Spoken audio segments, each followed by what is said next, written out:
After the 9/11 terrorist attacks in 2001, I was transferred from a white-collar crime squad to a counterterrorism team with a very specific mission.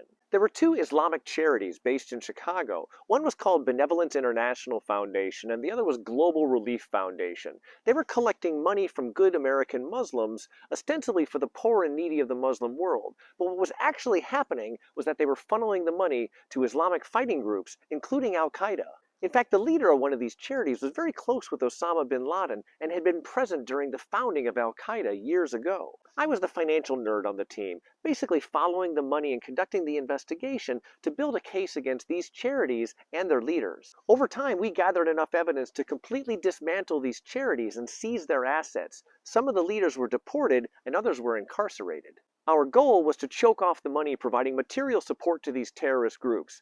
Unfortunately, we were criticized for being anti-Muslim. Shutting down charities will get you criticized. I tried explaining to anyone who would listen that the Muslim donors were actually victims of a fraud. They weren't donating money for fighters, they were donating money for the poor and needy, and that money was being diverted for violent acts. The years after the 9/11 attacks were a weird time for American law enforcement, but I'm convinced that we did the best we could with the tools that we had. Thanks for listening, have a great day, and be cool.